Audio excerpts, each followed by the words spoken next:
Hello दोस्तों, welcome to mathematics with आशीष। और आप सब लोग कैसे हो? मैं उम्मीद करता हूँ आप सभी लोग अच्छे होंगे। तो जैसे कि आप जानते हो कि हमारी लास्ट वीडियो होस्टिंग से रिलेटेड थी, ठीक है दोस्तों? और इस वीडियो में हम ये समझेंगे कि क्लोजर्स क्या होते हैं, ठीक है? और इस क्लोजर्स का मतलब क्या होता है और ये जावा स्क्रिप्ट में इतना इंपॉर्टेंट क्यों है, ठीक है? बट इससे पहले मेरे चैनल को लाइक, शेयर एंड सब्सक्राइब जरूर करें। तो चलिए दोस्तों, अब हम समझते हैं क्लोजर्स को। क्लोजर का मतलब ये होता है कि आप उसकी वैल्यू को वो कहीं पे भी डिफाइन हो विद इन अ फंक्शन, आप उसकी वैल्यू को एक्सेस कर लो, ठीक है? तो अगर आप हार्ड कोर डेफिनेशन की बात करोगे तो क्लोजर ये कहता है कि अगर आपने नेस्टेड फंक्शन यूज कर रखा है, ठीक है? मतलब आप फंक्शन के अंदर फंक्शन, फिर उस फंक्शन के अंदर फंक्शन, ठीक है? और आपने कोई value top of the function में, दैट मीन्स आउटर फंक्शन में डिक्लेयर कर रखा है, तो उसकी वैल्यू हम एक्सेस कर सके इनर फंक्शन के अंदर। ठीक है दोस्तों, तो यही चीज होता है क्लोजर। मतलब आउटर फंक्शन की वैल्यू को अगर हम एक्सेस कर सकते हैं इनर फंक्शन में, तो हम उसे बोलते हैं क्लोजर। जैसे कि आज हम क्लोजर के कुछ मैकेनिज्म को समझेंगे। वो हमारे मैकेनिज्म है lexical scope, scope chain, function composition और करिंग ऑपरेटर। ठीक है दोस्तों, तो चलिए दोस्तों, सबसे पहले हम समझते हैं क्लोजर्स। और क्लोजर में एक बहुत ज्यादा कॉमन क्वेश्चन पूछा जाता है, वो ये होता है कि लेक्सिकल स्कोप और क्लोजर में क्या डिफरेंस है, ठीक है? वो भी हम इस वीडियो में समझेंगे, ठीक है दोस्तों? तो चलिए सबसे पहले हम अपने कंसोल पर चलते हैं। हम क्लोजर का एक एग्जांपल देखेंगे और वहां पर ये समझेंगे कि हम क्लोजर को कैसे यूज कर सकते हैं इन जावा स्क्रिप्ट में, ठीक है? जैसे कि आपको यहाँ पे मेरी स्क्रीन दिखाई दे रही होगी, तो यहाँ पे सबसे पहले हम एक क्लोजर का एग्जांपल लेते हैं। जैसे कि हमने एक फंक्शन क्रिएट किया, ठीक है दोस्तों? ये हमारा हो गया आउटर फंक्शन। अब हम इस फंक्शन के अंदर एक और फंक्शन यूज कर लेते हैं। हमने यूज किया फंक्शन और यहाँ पर प्रिंट कर लिया डिस्प्ले नेम, राइट? और इस फंक्शन को वापस से क्लोज कर लिया। अब आप ये देखोगे कि हमने एक फंक्शन यूज किया है आउटर फंक्शन, और उसके बाहर हमने ये यूज किया हुआ है एक इनर फंक्शन, ठीक है? और हमने यहाँ पे फंक्शन को कॉल कर लिया है const channel name, channel name, ठीक है? और ये फंक्शन को वापस से यहाँ पे कॉल कर लिया फंक्शन। और इसको कंसोल कर लेते हैं, जो हमें आउटपुट भी दिख जाए इसका, कंसोल डॉट लॉग। ठीक है दोस्तों, तो आप यहाँ पे देखोगे कि मैंने दो फंक्शन यूज किया है, उसके अंदर एक इनर फंक्शन यूज किया हुआ है। अब क्लोजर क्या कहता है? क्लोजर ये कहता है कि अगर आपने आउटर फंक्शन स्कोप के अंदर कोई भी वेरिएबल बनाया हुआ है, उसको हम इनर फंक्शन में अगर हम एक्सेस कर लेते हैं, तो वो हमारा होता है क्लोजर का मैकेनिज्म। तो जैसे कि अगर मैं यहाँ पे एक वेरिएबल ले लूँ var name equal to mad tick, ठीक है? और इसे हम इस इनर फंक्शन के अंदर एक्सेस करेंगे console dot log name, right? मैं यहाँ से कंसोल हटा देता हूँ क्योंकि हमने कंसोल ऊपर प्रिंट कर लिया है, तो यहाँ पे नीड नहीं है। ठीक है दोस्तों, बट आप देखोगे कि अभी ये फंक्शन कॉल नहीं है, ठीक है? हमने इसे तो कॉल कर रखा है यहाँ से, बट अभी हमने डिस्प्ले नेम को नहीं किया, तो हम यहाँ पे करेंगे रिटर्न डिस्प्ले नेम, ठीक है?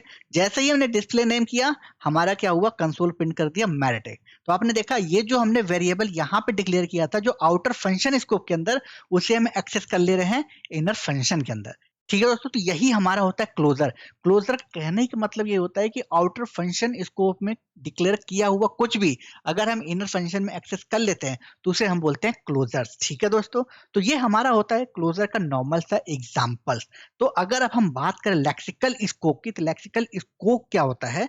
तो मैंने अभी जो एग्जांपल यूज किया हुआ है, इसमें बस मैं थोड़ा सा चेंजेस करूंगा और ये लेक्सिकल स्कोप के मैकेनिज्म को फॉलो करने लगेगा।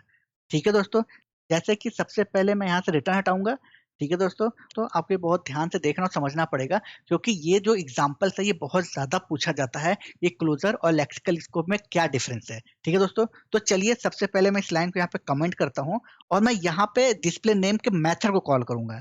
क्या कॉल करूंगा? डिस्प्ले नेम के मेथड को यहाँ पे यूज करूंगा डिस्प्ले नेम, और इस मेथड को यहाँ पे कॉल कर लिया। ठीक है दोस्तों, आप बस डिफरेंस देखते जाइएगा और आपको ये पता चल जाएगा कि लेक्सिकल स्कोप और क्लोजर में क्या क्या डिफरेंसेस होते हैं, ठीक है? और मैं यहाँ पे इसको ना कॉल करके नॉर्मल सा फंक्शन कॉल कर लेते हैं जैसे मेरे चल रहा था। ठीक है दोस्तों, अब नेक्स्ट स्टेप क्या होगा कि ये जो चैनल नेम का फंक्शन है, इसे हम एक नॉर्मल कॉल करेंगे एक वेरिएबल में डिक्लेयर ना करके। ठीक है, अभी आप देखोगे यहाँ पे मैंने एक वेरिएबल में डिक्लेयर किया हुआ है, तो मैं यहाँ पे भी इस कोड को कमेंट करता हूँ और नॉर्मल सा इस फंक्शन को यहाँ पे कॉल कर लेते हैं। ठीक है, मैं इस लाइन को भी यहाँ पे कमेंट कर देता हूँ और यहाँ पे मैंने क्या किया, उसे कॉल कर लिया। ठीक है, जैसे ही मैंने इसे कॉल किया आप ये देखोगे कि यहाँ पे इसकी वैल्यू मुझे मिल गई, मेरिट है। ठीक है दोस्तों, तो ये जो बिहेवियर है ना, इसे ही हम लेक्सिकल स्कोप बोलते हैं। अब मैं आपको अच्छे से समझाता हूँ इसका मतलब क्या है। मतलब ये होता है कि अगर आप किसी भी फंक्शन को विद इन आउटर फंक्शन या इनर फंक्शन को कॉल करते हो, ठीक है, तो उसे हम लेक्सिकल स्कोप बोलते हैं। ठीक है, जैसे कि अभी आप देखोगे पहले हम क्या यूज कर रहे थे, हम रिटर्न करा रहे थे यहाँ पे इस फंक्शन को, डिस्प्ले नेम को, राइट। बट अब हमने यहाँ पे क्या किया, हमने खुद यहाँ पे मेथड ही यूज कर लिया, या फंक्शन को हमने यहीं पे कॉल कर लिया जो डिस्प्ले नेम है।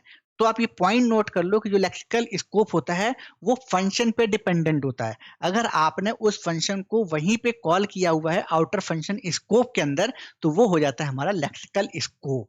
ठीक है, बट हम क्लोजर्स में ऐसे नहीं करते। क्लोजर में हम बस कॉल करते हैं उसकी वैल्यू को, और हम फंक्शन को नीचे कॉल करके उसकी वैल्यू प्रिंट करा देते हैं। ठीक है, बट लेक्सिकल स्कोप पे डिपेंडेंट होता है फंक्शन। अगर आप फंक्शन को वहां पे यूज किए हुए हो तो वो हो जाता है हमारा लेक्सिकल स्कोप। तो दोस्तों बस इतना सा ही डिफरेंस होता है क्लोजर और लेक्सिकल स्कोप में। जो हमारा लेक्सिकल स्कोप होता है वो भी हमारा क्लोजर के मैकेनिज्म को ही फॉलो करता है। ठीक है, आप यहाँ पे देख रहे होगे कि जो हमारी टॉप की वैल्यू है, दैट मीन जो हमने आउटर फंक्शन स्कोप में डिक्लेयर किया हुआ है उसे हम इनर फंक्शन स्कोप में एक्सेस कर सकते हैं।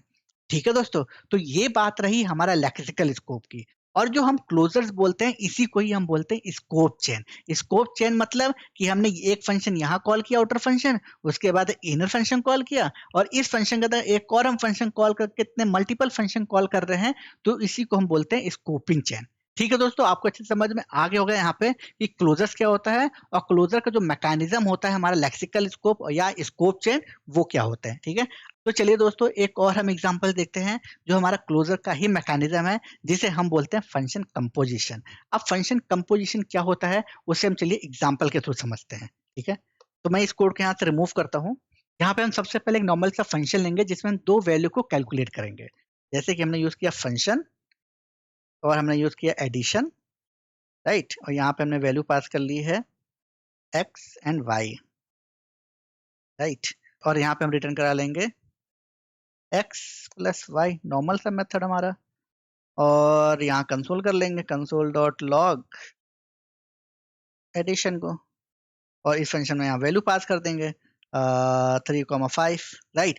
आप देखोगे जैसे 3,5 किया, मेरी इसकी कंसोल की वैल्यू क्या आ गई है, 8 आ गई कैलकुलेट होके। ठीक है, ये हमारा हो गया नॉर्मल फंक्शन। अब मैं ये चाहता हूँ कि अभी जो मैंने ये फंक्शन कैलकुलेशन वाला यहाँ पे यूज किया हुआ है, इसे मैं किसी अदर फंक्शन के थ्रू कॉल करूँ। ठीक है, दैट मीन्स कि मैं कोई और फंक्शन बनाऊं और वहां से इसको कॉल करूं। ठीक है, तो यहाँ पे मैं सबसे पहले एक दूसरा फंक्शन बनाता हूँ। बट अब आप ये सोचोगे कि इसकी नीड क्यों पड़ी। इसकी नीड इसलिए पड़ती है क्योंकि आप ये सोचो कि आपके पास एक फंक्शन है, बट उसका कैलकुलेशन डिफरेंट डिफरेंट वेरिएबल या डिफरेंट डिफरेंट नंबर पे होगा। ठीक है, तो आप ऐसा तो कर नहीं सकते सिर्फ एक ही कैलकुलेशन बना दो और कर लो। तो इसे करने के लिए क्या होता है, एक मीडिएटर फंक्शन बनाते हैं। ठीक है, जिस मीडिएटर फंक्शन से हम वैल्यू पास करते हैं और उसकी कैलकुलेशन वैल्यू हमें मिलती जाती है। तो एक तरह से आप सोचो ये रीयूज कंपोनेंट या रीयूज मेथड होता है, इसे बोल सकते हो। बट ये होता है कंपोजिशन का बिहेवियर। तो हम यहाँ पे एक फंक्शन क्रिएट करेंगे fn। ठीक है, मैंने एक नॉर्मल सा नाम दिया हुआ है जो आपको समझ में आ जाए, राइट दोस्तों। और यहाँ पे हम पास कर लेंगे रिटर्न एडिशन। ठीक है, हमने यहाँ पे क्या क्रिएट किया, कंपोजिशन। इस कंपोजिशन को हम यहाँ पे कॉल कर लेंगे एडिशन के अंदर, राइट। अब आप ये देखोगे कि ये जो एडिशन का मेथड है, मैंने इस कंपोजिशन मेथड के अंदर कॉल कर लिया है, राइट। एक तरह से देखो ये क्लोजर के ही बिहेवियर को फॉलो कर रहा है। ये हमारा हो गया कंपोजिशन आउटर फंक्शन हो गया, और हमारा एडिशन क्या हो गया, इनर फंक्शन हो गया। ठीक है दोस्तों, हमने यहाँ पे क्या पास किया, कंपोजिशन।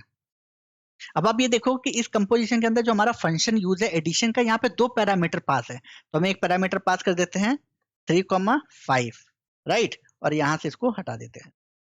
अब आप देखो जैसे ही मैंने यहाँ से 3,5 किया, मेरी इसकी वैल्यू आ गई, राइट। वो भी कैसे, कंपोजिशन मैंने पास किया, कंपोजिशन जैसे मेरा फंक्शन कॉल किया, उसके बाद ये इनर फंक्शन कॉल कर लेता है एडिशन, एडिशन की वैल्यू यहाँ रिटर्न कर देती है, और यहाँ पे इसका मुझे वैल्यू मिल गया 8। ठीक है दोस्तों, ये हमारा होता है कंपोजिशन फंक्शन। तो अगर मैं इस फंक्शन में थोड़ा सा और चेंज कर दूं, मतलब कि मैं इस कंपोजिशन में भी एक वैल्यू पास कर दूं, इसको मैं लिख देता हूं यहाँ पे 5, और यहाँ पे कर लेते हैं नम, और ये नम वैल्यू हम यहाँ से पास कर लेते हैं, राइट। फिर भी इसकी वैल्यू हमें 8 मिल गई। ठीक है दोस्तों, तो यही जो हमारा बिहेवियर है ना, इसे हम कंपोजिशन बोलते हैं। अब आप ये देखोगे इस कंपोजिशन फंक्शन को हम कहीं पे भी यूज कर ले, ये हमारा हो जाता है रीयूजेबल कोड। इस फंक्शन में कोई भी वैल्यू पास करे, हमारा जो होगा कैलकुलेशन इसकी डिफरेंट डिफरेंट आती जाएगी हर एक कंपोनेंट में। ठीक है दोस्तों, तो ये जो फंक्शन का बिहेवियर है इसे ही बोलते हैं हम कंपोजिशन फंक्शन। ठीक है दोस्तों, और ये जो कंपोजिशन फंक्शन होता है ये फॉलो करता है क्लोजर के मैकेनिज्म को।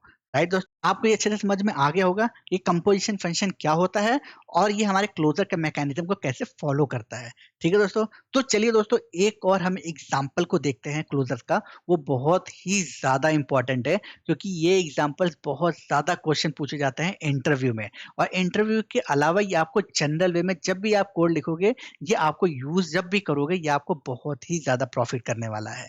ठीक है दोस्तों, और इस फंक्शन को हम बोलते हैं करिंग पैटर्न। ठीक है, करिंग पैटर्न का ही मतलब होता है कि एक फंक्शन के अंदर दूसरा फंक्शन, दूसरे फंक्शन के अंदर तीसरा फंक्शन, उसके अंदर चौथा फंक्शन, और लास्ट में उसकी कैलकुलेशन रिटर्न कर लेना, इसे ही हम बोलते हैं करिंग फंक्शन। तो यहाँ पे चलिए सबसे पहले एक एग्जांपल लेते हैं हम करिंग फंक्शन का। जैसे कि मैं एक फंक्शन क्रिएट करता हूँ ऐड का, और उसमें मल्टीपल वैल्यूज पास करता हूँ और मुझे उसका कैलकुलेशन चाहिए। तो चलिए दोस्तों मैं यहाँ पे एक फंक्शन क्रिएट करता हूँ, और उस फंक्शन के थ्रू हम समझते हैं करिंग पैटर्न क्या होता है। करिंग का जो एनोटेशन होता है वो मैं आपको सबसे पहले बताना चाहूंगा कि आप करिंग को कैसे पहचान सकते हो। तो अगर आप कहीं पे भी कोड में मल्टीपल मेथड एक साथ कॉल करते हुए देखो, तो आप ये समझ जाओ करिंग पैटर्न को कॉल करता है। जैसे कि यहाँ पे आप देखो, मैंने यहाँ पे ऐड का मेथड कॉल किया, राइट, और एक पैरेंथेसिस लगाया, उसके बाद एक और पैरेंथेसिस लगाया, उसके बाद एक और पैरेंथेसिस लगाया, ऐसे एंड्स ऑन होते होते यहाँ पे मल्टीपल पैरेंथेसिस लगे हैं। ठीक है, तो ये क्या करता है, फॉलो करता है करिंग पैटर्न को। तो अगर आपको ऐसा पैटर्न कहीं पे भी दिखता है अपने कोड में, तो ये आप समझ जाना कि ये करिंग पैटर्न को इंडिकेट करता है। ठीक है, तो हम इस पैरेंथेसिस में वैल्यू पास कर देते 3 4 5। ठीक है, और अब हम ये चाहते हैं कि इसकी वैल्यू प्रिंट कर दे, तो हम यहाँ पे कंसोल भी कर लेते हैं जो इसकी वैल्यू हमें दिख जाए। ठीक है, हमने यहाँ पे क्या किया, फंक्शन यूज किया ऐड का। राइट दोस्तों, अब करिंग पैटर्न का सबसे बड़ा खासियत क्या होता है कि अगर आपने यहाँ पे ऐड फंक्शन कॉल किया हुआ है, तो इन तीनों पैरामीटर की वैल्यू आप यहाँ पे डिफाइन नहीं कर सकते। तो यहाँ पे आप सिर्फ इस पहले पैरेंथेसिस की ही वैल्यू डिफाइन करोगे। ठीक है, तो हमने यहाँ पे पास कर दी है एक्स। अब ये जो एक्स है वो पहले पैरेंथेसिस की वैल्यू को इंडिकेट करेगा। राइट, इसके बाद हम अगर दूसरा फंक्शन जब क्रिएट करेंगे तो करिंग पैटर्न में हमेशा रिटर्न करना होता है। ठीक है, रिटर्न फंक्शन, और उसके बाद फिर से हम वाई पास करेंगे। राइट, जैसे ही मैंने यहाँ पे वाई पास किया तो किस वैल्यू को इंडिकेट करेगा, इस सेकंड पैरेंथेसिस वाले को। इसके बाद हम एक और फंक्शन क्रिएट करते हैं रिटर्न फंक्शन, और यहाँ पे हम पास कर देंगे जेड। ठीक है दोस्तों, अब ये जो जेड है वो 5 को इंडिकेट करेगा, और यहाँ पे हम कैलकुलेट कर लेंगे रिटर्न एक्स प्लस वाई, और जैसे ही हम यहाँ पे रिटर्न करेंगे हमें इसकी वैल्यू मिल जाएगी 12। ठीक है दोस्तों, तो ये हमारा हो गया करिंग पैटर्न। तो अगर मैं करिंग पैटर्न आपको फिर से समझाऊं, तो करिंग पैटर्न डिपेंड करता है मल्टीपल पैरेंथेसिस पे। दैट मीन्स कि हर एक ब्लॉक उसका डिफरेंट डिफरेंट हो, और जितने भी उसके पैरेंथेसिस के ब्लॉक्स होंगे उतने ही हम फंक्शंस बनाएंगे। राइट दोस्तों, और एक और इम्पोर्टेंट बात, हम सभी फंक्शन को रिटर्न भी कराएंगे। ठीक है, अगर आप यहाँ पे रिटर्न नहीं लगाओगे तो जो हमारा होता है करिंग पैटर्न का जो बिहेवियर होता है उसे कॉन्ट्रडिक्ट कर देगा, और यहाँ पे हमें जो है एरर थ्रो कर देगा। ठीक है दोस्तों, तो ये होता है हमारा करिंग पैटर्न। तो आज की इस वीडियो में हम समझे क्लोजर्स, और क्लोजर से कुछ मैकेनिज्म जैसे lexical scope, scope chain, function composition और करिंग पैटर्न। ये बहुत ही ज्यादा इंपॉर्टेंट है, इसे आप अच्छे से समझ लेना कोड को। अगर आपको इससे रिलेटेड कुछ भी क्वेरीज होती है, या इससे रिलेटेड कुछ भी डाउट्स है, या आपके पास कोई एग्जाम्पल्स हो जिसे आप अच्छे से समझना चाहते हो या आपको समझ में नहीं आ रहा, तो आप मुझे टैग करके कमेंट बॉक्स में वो चीज पूछ सकते हो। मैं आपके एग्जाम्पल को या डाउट्स को फिक्स करने की पूरी कोशिश करूंगा। ठीक है दोस्तों, बट उससे पहले मेरे चैनल को लाइक शेयर एंड सब्सक्राइब जरूर करिएगा। ठीक है, अब हम लोग मिलेंगे नेक्स्ट वीडियो में, और इस वीडियो में बस इतना ही। Thank you so much for watching this video.